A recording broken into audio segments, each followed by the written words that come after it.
മൂന്നാറിൽ സ്പോർട്സ് കൗൺസിലിന് കീഴിലുള്ള high altitude stadium KDH ക്ലബിന് 6 ഞായറാഴ്ചകളിലേക്കായി വാടകയ്ക്ക് നൽകിയതിൽ പ്രതിഷേധം. സ്റ്റേഡിയം വാടകയ്ക്കെടുത്തുന്ന കാരണത്താൽ പ്രദേശവാസികളായ യുവാക്കളെ ഇന്ന് രാവിലെ സ്റ്റേഡിയത്തിൽ കായിക വിനോദത്തിൽ ഏർപ്പെടുത്തുന്നത് വിലക്കിയതോടെയാണ് പ്രതിഷേധം ഉടലെടുത്തത്. മൂന്നാർ മേഖലയിൽ കായിക വിനോദത്തിന് മറ്റ് ഇടങ്ങൾ ഇല്ലെന്നിരിക്കെ ഹൈ ആൾട്ടിറ്റ്യൂഡ് സ്റ്റേഡിയം ഇത്തരത്തിൽ വാടകയ്ക്ക് നൽകുന്ന പ്രവണത അവസാനിപ്പിക്കണമെന്നാണ് പ്രദേശവാസികളായ യുവാക്കളുടെ ആവശ്യം. ക്രിക്കറ്റും ഫുട്ബോളും അടക്കമുള്ള കായിക വിനോദങ്ങൾക്കും മോർണിംഗ് വാക്കിനുമൊക്കെ മൂന്നാറിലെയും സമീപ മേഖലകളിലെയും യുവാക്കൾ ആശ്രയിക്കുന്നത് മൂന്നാറിൽ സ്പോർട്സ് കൗൺസിലിന് കീഴിലുള്ള ഹൈ ആൾട്ടിറ്റ്യൂഡ് സ്റ്റേഡിയത്തെയാണ്. പ്രധാനമായി ഞായറാഴ്ചകളിലാണ് യുവാക്കൾ കായിക വിനോദത്തിനായി മൂന്നാറിലെ സ്റ്റേഡിയത്തിൽ എത്തുന്നത്.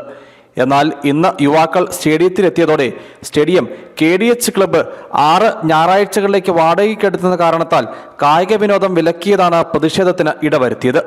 മൂന്നാർ മേഖലയിൽ കായിക വിനോദത്തിന് മറ്റിടങ്ങൾ ഇല്ലെന്നിരിക്കെ ഹൈ ആൾട്ടിറ്റ്യൂഡ് സ്റ്റേഡിയം ഇത്തരത്തിൽ വാടകയ്ക്ക് നൽകുന്ന പ്രവണത അവസാനിപ്പിക്കണമെന്നാണ് പ്രദേശവാസികളായ യുവാക്കളുടെ ആവശ്യം. ഇവിടെയുള്ള എല്ലാ ജനങ്ങൾക്കും സ്പോർട്സ്, ക്രിക്കറ്റ് അല്ലാതെ റണ്ണിങ്, ഫുട്ബോള് എല്ലാത്തിനും വേണ്ടിയുള്ള ഗ്രൗണ്ടായത്. അപ്പം ഇവിടെ ഞങ്ങൾ ഒരു 100-150 പിള്ളേർ എല്ലാ ആഴ്ചയിലും ഞായറാഴ്ച ഒരു ദിവസം 3 ടീമായിട്ട് വന്ന് കളിക്കുന്നതാണ്.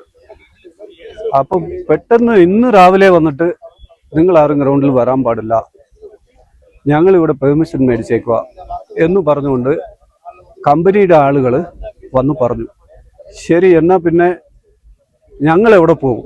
മത്സര നടത്തിപ്പിനായി തങ്ങൾ നിയമാനുസരണം ഹൈ ആൾട്ടിറ്റ്യൂഡ് സ്റ്റേഡിയം 6 ഞായറാഴ്ചകളിലേക്ക് വാടകയ്ക്ക് എടുത്തുവെന്നാണ് KDH ക്ലബിന്റെ വിശദീകരണം. സ്റ്റേഡിയം ഉപയോഗിക്കുന്നത് സംബന്ധിച്ച് തർക്കം രൂക്ഷമായതോടെ സംഭവത്തിൽ പോലീസിന്റെ ഇടപെടലും ഉണ്ടായി.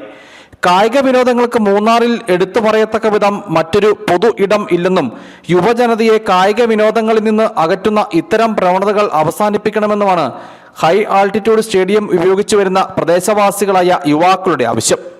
News bureau, Adimali.